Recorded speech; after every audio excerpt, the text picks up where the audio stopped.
This week in Jamaica Now, why gangsters are smoking embalming fluid in St. James, Prime Minister Andrew Holness and that 2016 promise.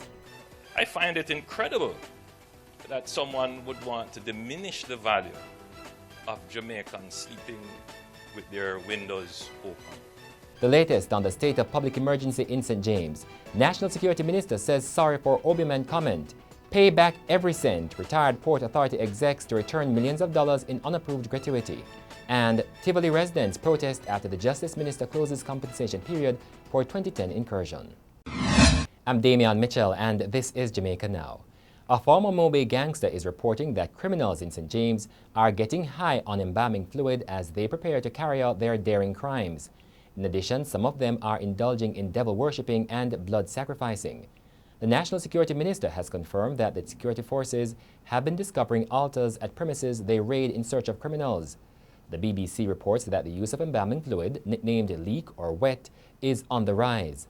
The use of the fluid results in visual and auditory hallucinations, feelings of euphoria and invincibility, and increased pain tolerance. The drug also produces a feeling of anger, forgetfulness, and paranoia. According to the BBC, the high lasts for 6 hours to 3 days. But funeral director Joseph Cornwell says the fluid is extremely poisonous if inhaled or ingested. And almost a year after what he now calls a flippant comment, the National Security Minister Robert Montague on Tuesday said sorry for the offense his obeah comment may have caused. All criminals, put your lawyer number on speed dial because you're going to run away because we're going to pursue you.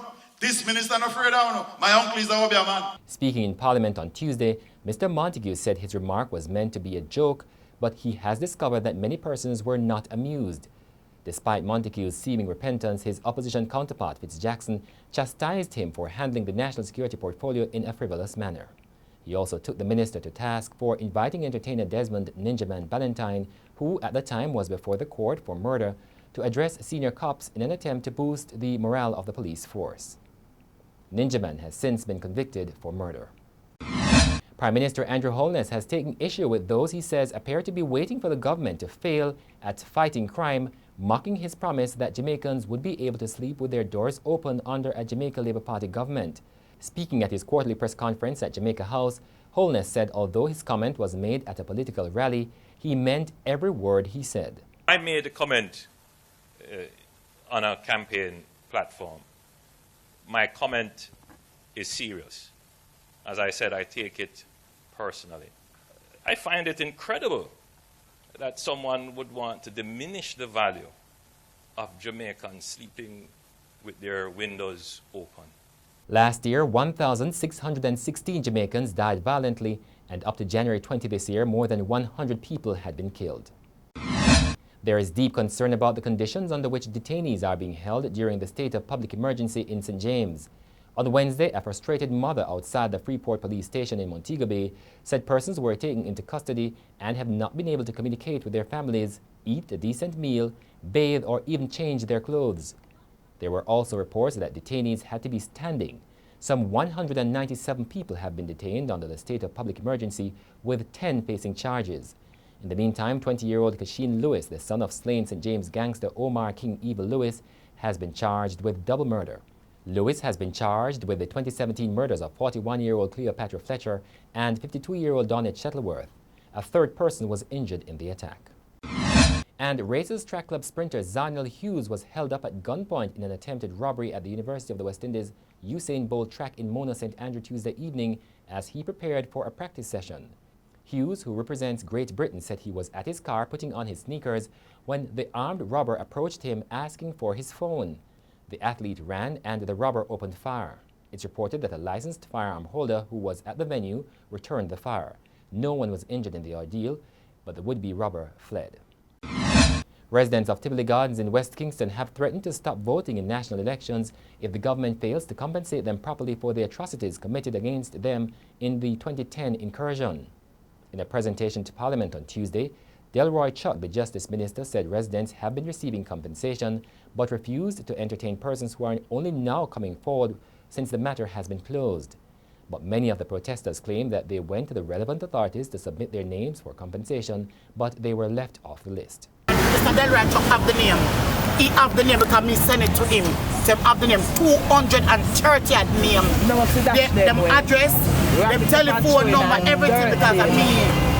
Them carry to and I carry to him. And no competition, nothing.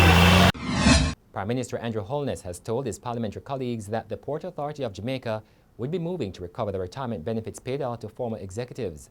The Supreme Court on November 30 last year handed down judgments against Beverly Williamson and Richard Roberts, who sought a declaration that discretionary retirement benefits under the contracts were lawful and binding by the public body. Williamson wanted the court to declare that she was entitled to $22.3 million under her contract of employment and that the sum should be paid at 3% interest from July 2016. Meanwhile, Roberts sought a declaration from the court that he was entitled to $16 million based on his contract and that the amount should be paid at the rate of 3% interest. Both Williamson and Roberts were employed on fixed contracts and were paid 25% gratuity on gross emoluments on completion of each contract period. But the Auditor General raised concern about the discretionary retirement benefits paid to the retired executives who had already obtained gratuity payments. And that's it for this edition of Jamaica Now, your weekly review of the big news stories. Send us your comments at onlinefeedback@gleanerjm.com. You may tune in to Power 106 FM for regular updates. Follow us on Twitter and Instagram at Jamaica Gleaner and on Facebook at Gleaner Jamaica. I'm Damian Mitchell, and before we go, more from the Prime Minister at his quarterly press briefing this week. I take it personally. I don't live in an ivory tower. And so because it doesn't affect me, then I say, oh, this is how Jamaica should always be. I don't think this is what Jamaica is destined to be. I don't think that this is the Jamaica that we want to see. But I think we have been very quiet in expressing our dreams and aspirations and ambitions for Jamaica. It was very profound that having visited the first zone of special operation in Mount Salem, that the people there, without prompting, came out and said, thank you, I can sleep with my window and door open. Now, some people take it as a joke, but they were serious because the life experience of many Jamaicans is that they have to lock up and sleep in an oven. I think this is something that we all should rally around and tell the criminals, we don't like this kind of life. But again, the ambivalence in the society about truly addressing these issues.